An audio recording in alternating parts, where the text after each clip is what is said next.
Hello YouTube, Tinglin here with another episode of Marvel vs. DC. This one's for the week of April 12th, 2017. We've read every issue from the big two, Marvel and DC Comics, and we're going to rate them 1 through 5. 1 is awful, 2 is poor, 3 is average, 4 is good, and 5 is excellent.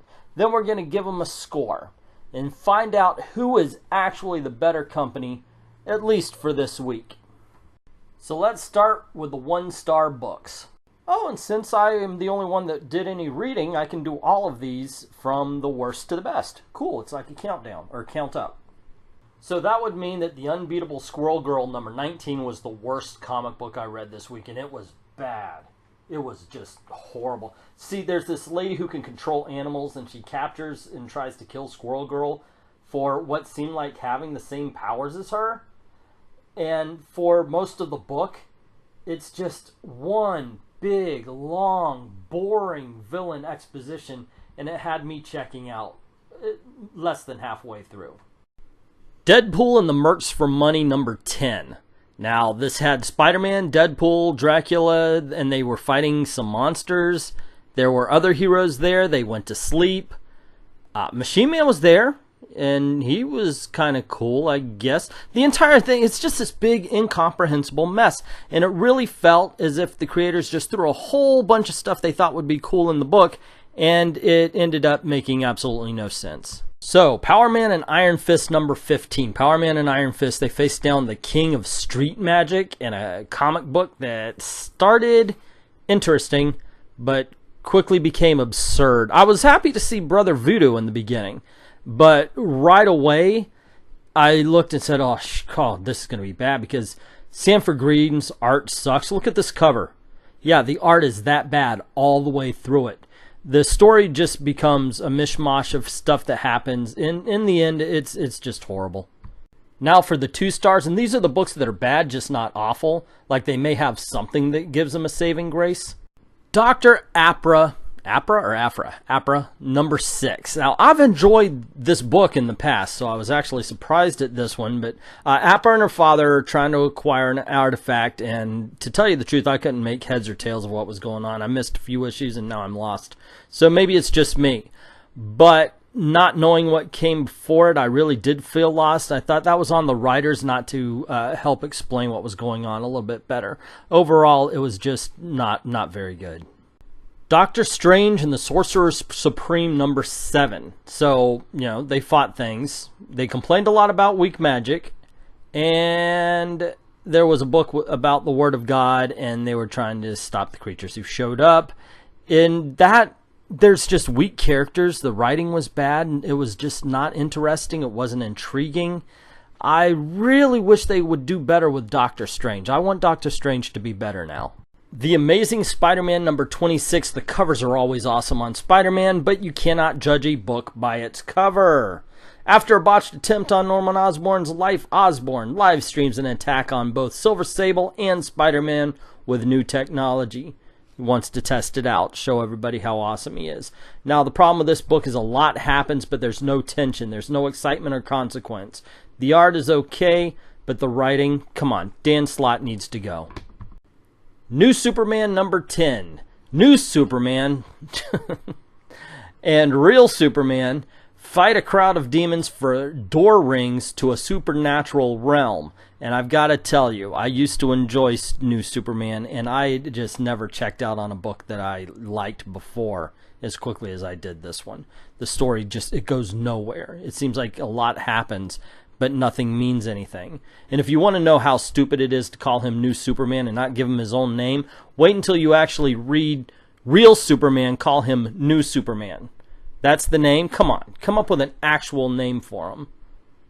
Marvel's Guardians of the Galaxy number 18. Now, it's based on the cartoon, and the Guardians are trying to find something called the Cosmic Seed to bring back to Peter Quill's father. And the thing is, I actually found the scenes with Quill's dad more enjoyable than all of the Guardian scenes. Still, I just couldn't get past how it was just pointless. It was sound and fury, and it signified nothing. Sam Wilson, Captain America, number 21. Now, this has got a caveat. If you are new to the Sam Wilson series, ignore this. Check it out. It'll probably be good for you. However, if you have been reading it, it's an entire recap of Sam Wilson's Captain America career. So it's filler. Decent enough ending. It's what I always wanted. He returns to being the Falcon, spoiler alert. But I've already read everything before.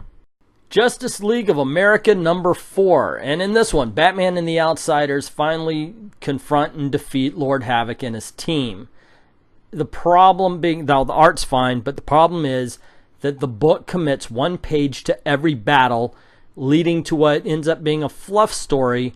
It's predictable, and it's oddly paced, and it kind of breaks everything up. So it falls flat.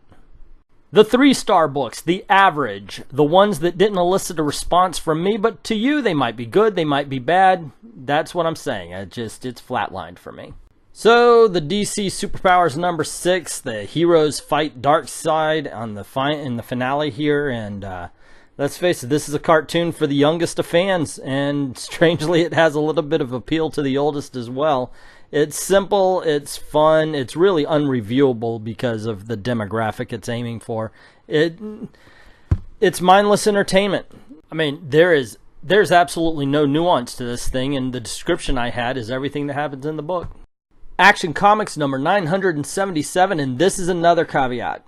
If you have never heard the origin of Superman, get to a news station because people want to find out. You're a unicorn. Otherwise, here we're shown the destruction of Krypton again. I mean, it's good. It's decent written, I guess. It's good art, but it's been there. We've done that. There's nothing new under the sun here. And that's the problem. That's the only problem. Gotham Academy number 8. So the demons of the past are haunting Gotham Academy, and one is actually possessing Olive. Now, I've missed a couple of issues here, but the thing is it's a finale that catches the reader up very quickly, so you aren't supposed to feel lost. However, it does feel very episodic as it goes from story to story, trying to wrap everything up.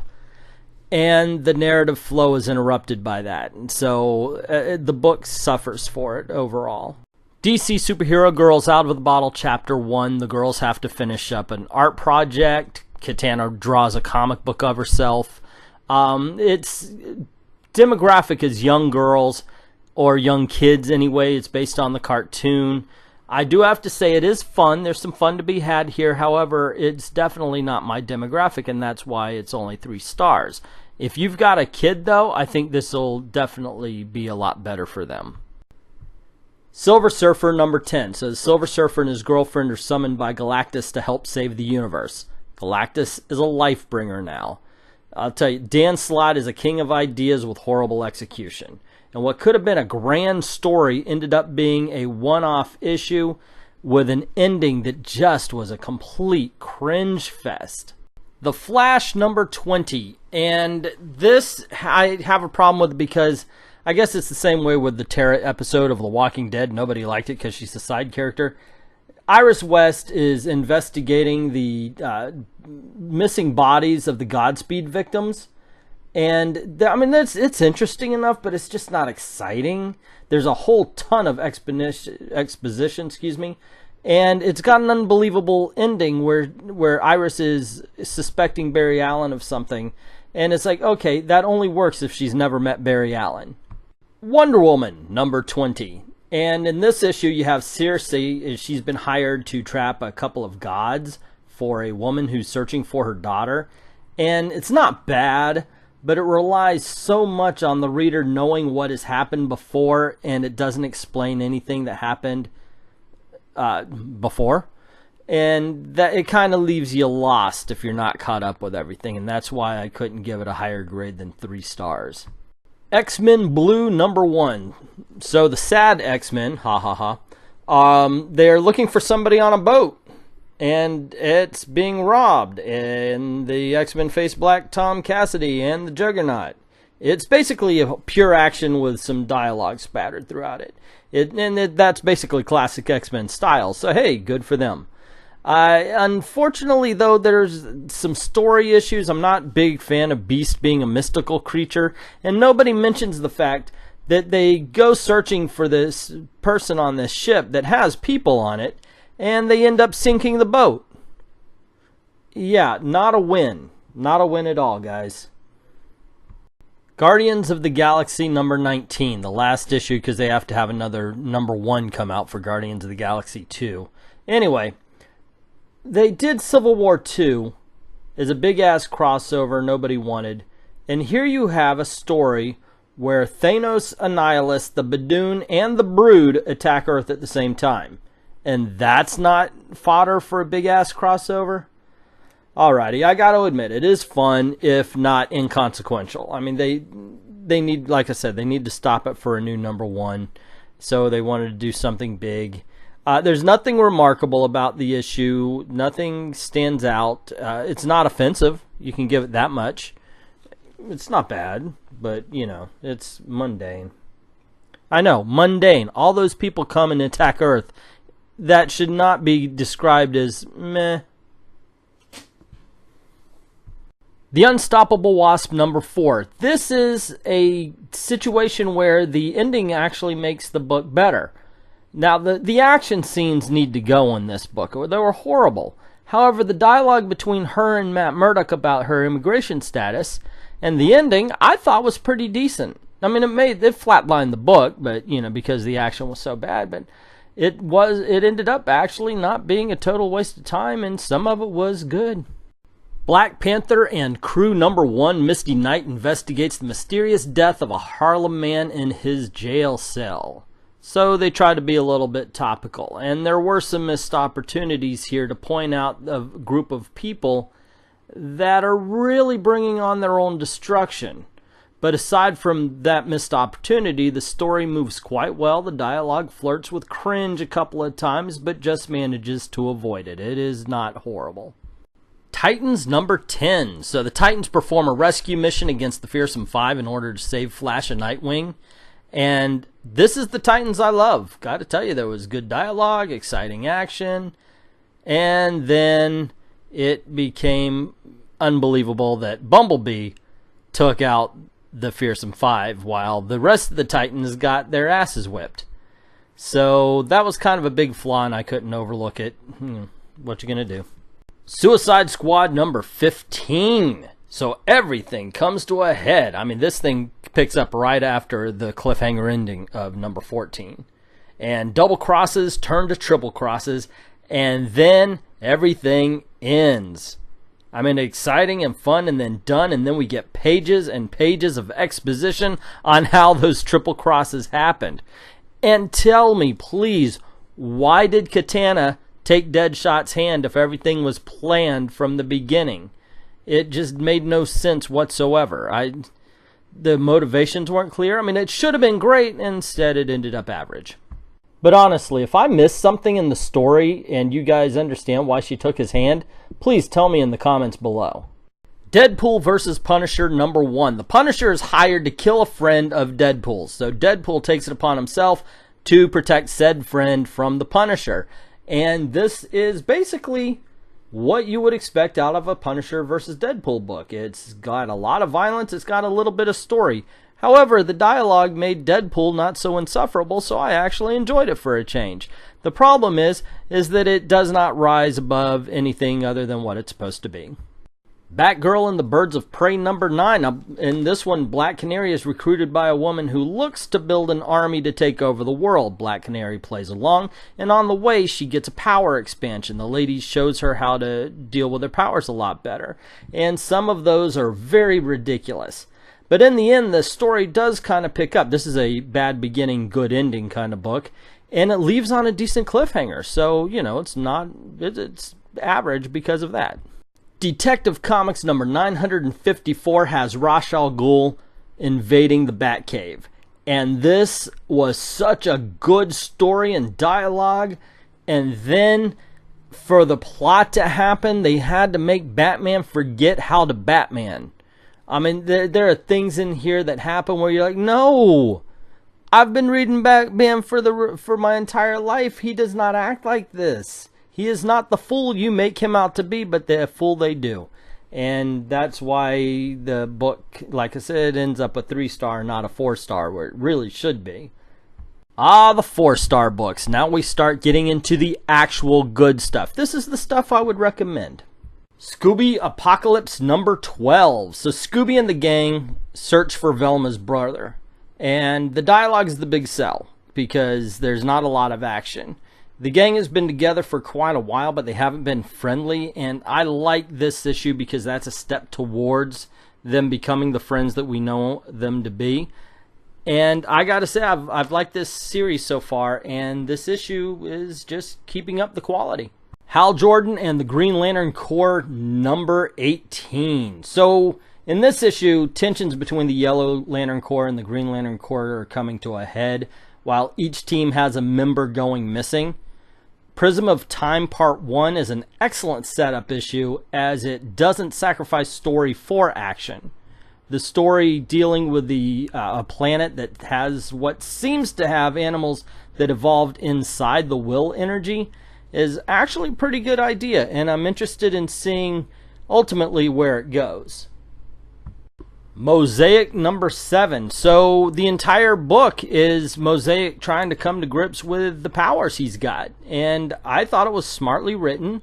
It's well drawn. I think it's interesting with all the SJW stuff. Here's a new and interesting character that isn't a derivative of some other, and I think there should be more books like this one. DC Comics Bombshells Chapter 90. So winter is coming, and in the DC universe it actually arrives, unlike Game of Thrones. It's Chapter 3 of 3. Zatanna and Constantine fight Killer Frost and her mystical monsters. This series has been getting better, and Winter is Coming is one of the better stories they've had. I have been very impressed with this. I like the use of the magical creatures, the inclusion of Hellblazer. A lot of good stuff going on in this series right now. Old Man Logan number 21, Past Lives. So Wolverine is time traveling through his life, and it's confusing a little at first. I didn't read last issue. However, the writing and the dialogue quickly catch you up, and I'm glad it did because the rest of the book was exciting. It was fun, but reading through a familiar ground does keep it from a 5-star. I do have to admit that. It's still a very good book, though. Red Hood and the Outlaws number 9, Who is Artemis Part 1. So Red Hood and the Outlaw go to Karak to retrieve the Bow of Ra, which is being used by their dictator. Now, it does get a little deep with the Red Hood returning to the country that the Joker killed him in, and there's some good scenes dealing with that.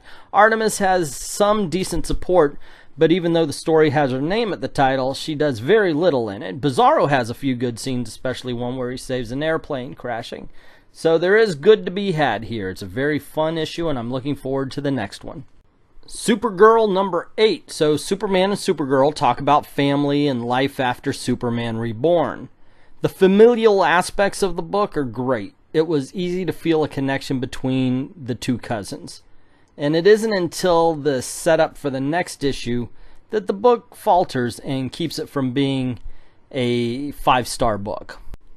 Spider-Man 2099 number 22. So Electro is captured, and Spider-Man needs to get some data on a group called Fist. Of course, Electro is not only holding his own against interrogation, he's turning the AI that Spider-Man 2099 has against him. And this was a smartly written issue. I have to admit that. I was all in, all the way through the betrayals and the death, right up to the very end. This is a very fun comic book. I was surprised at this one because usually I'm not a big fan of Spider-Man 2099. Okay, gang, here are the 5 stars, the best of the best, the big dogs, the ones I'll probably get raked over the coals about. Weapon X number 1. I was surprised by this issue. I was not expecting to like it. In this one, Wolverine is attacked by cyborgs he could not detect by smell or sound, so he searches out Sabretooth to team up so they can save Yuriko. And I love the character dialogue. It's got very intense action. I was hooked from the beginning because they gave Wolverine a character moment right out of the gate. And I've got to say, this one has me looking forward to where it's going, which the other X-Men books, I've read them, but yeah, they didn't thrill me. Weapon X, there's a book there. Kingpin number 3. So Sarah Dewey has visits from Daredevil and Tombstone in this issue because of her work on the Kingpin's biography. And this is one of Marvel's best. The art, the story, the writing, the dialogue, everything's on point. I mean, it's a very good story. There's intrigue. It's a mystery. It's a little noirish. I recommend this highly. Amazing Spider-Man Renew Your Vows #6. So you have Spiderling being recruited for the Xavier School for Gifted Youngsters. And they go to visit at the same day that the Brotherhood of Evil Mutants attacks the school. This is flat out like the 1980s books. I mean, this is just fun. The dialogue is good. The writing is good. It's light. Even though there's dramatic points to it, it's almost like over-dramatized. I know there's melodrama. It's so much like the old books. It is just pure and simple fun, and it is easy to see why I chose, without any guilt, this to be my #1 book of the week. So there you go, kids. The week in review for April 12th, 2017. But how did the two companies do? So Marvel had 3 1-star books, 5 2-star books, 6 3-star books, 3 4-star books, and 3 5-star books, giving them a total of 58 points. And DC had 2 2-star books, 10 3-star books, and 5 4-star books, equaling 54 points. And with 20 books being offered by Marvel, 17 by DC, putting the scores at 2.90 for Marvel, 3.18 for DC Universe, making DC Comics the winner of the week of April 12th, 2017. So those were my quick reviews, and that's my take on the week. What about yours? What did you like? What did you hate? Let me know in the comments below. Tell me where I was right. Tell me where I was wrong. I accept compliments and criticisms. Also, don't forget to click like, share, and subscribe, but most importantly, and please, thank you very much for watching, especially if you've made it this far, because I know it's like a 25-minute video.